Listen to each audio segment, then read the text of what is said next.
이게 공실이 나면 월세는 못 받는 건 둘째치고 관리비 내야 되죠. 은행이자도 내가 부담해야 되죠. 어머니 잠은 못 주무신다니까. 저는 1층 상가 매매하잖아요. 그럼 저 자리에 비면은 내가 들어가서 부동산 하면은 먹고 살 수 있을까? 뭐 괜찮다 하면 그 정도 자리면 사면 괜찮은 거예요, 어머니. 이거는 하나밖에 없는데 뭐 예를 들어 가지고 아들, 손자, 며느리 막 주인한테 전화를 해가지고 부동산이 다 알아보는 거예요.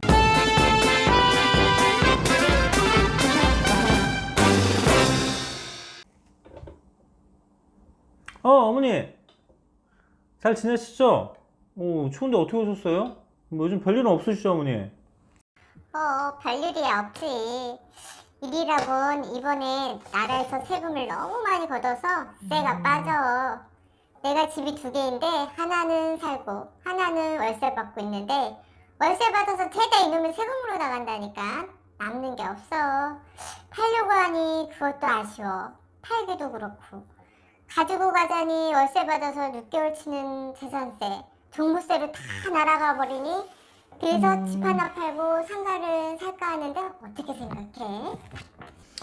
그쵸. 어머니 이번에 종부세 때문에 아주 난리도 아니에요. 다들 뭐 그냥 정치를 너무 잘하셔가지고 아유 진짜. 어머니 근데 2주택이셨구나.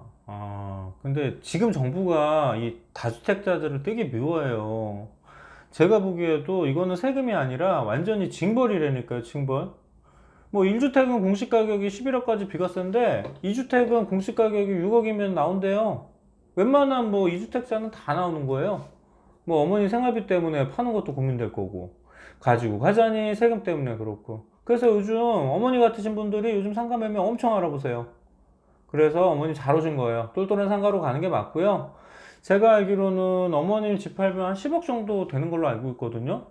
뭐 보증금 차이는 있겠지만은 좀 안전하게 보수적으로 잡는다고 해도 한 달에 한 300에서 350 정도는 받을 수 있을 것 같아요.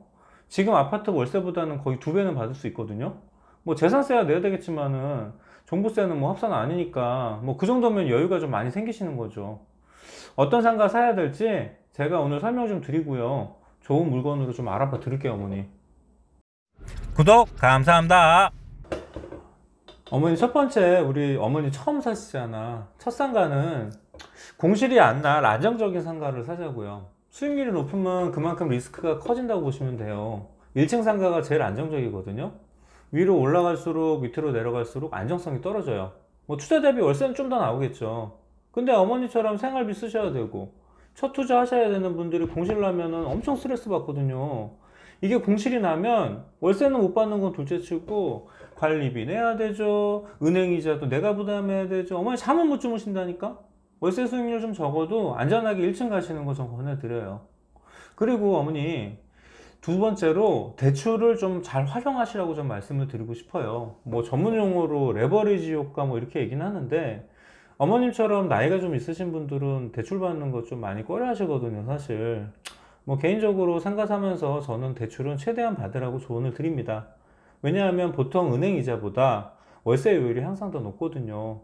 참고로 뭐 10억짜리 상가 우리가 사시잖아요. 대출 없이는 10억짜리 살 수 있지만은 대출 잘 활용하시면 어머니 20억짜리 상가도 살 수 있고요. 그 이상도 살 수 있어요.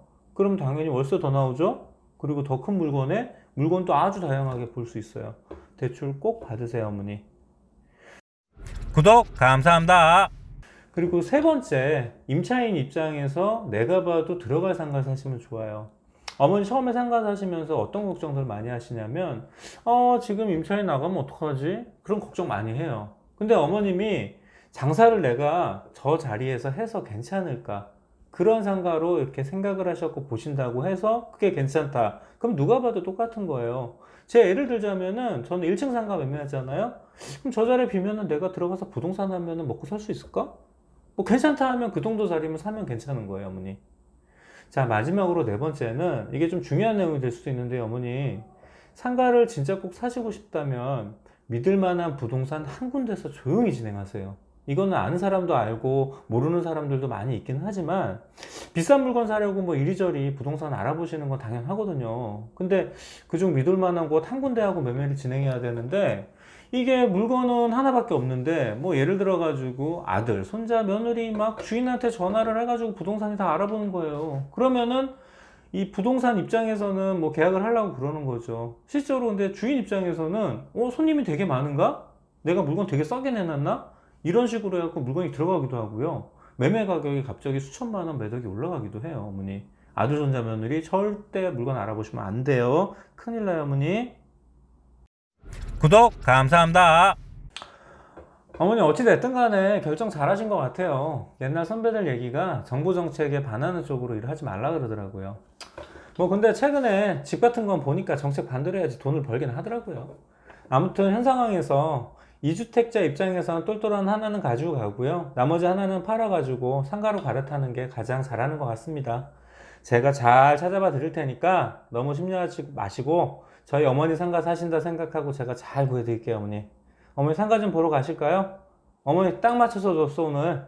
잘 오셨어, 오늘.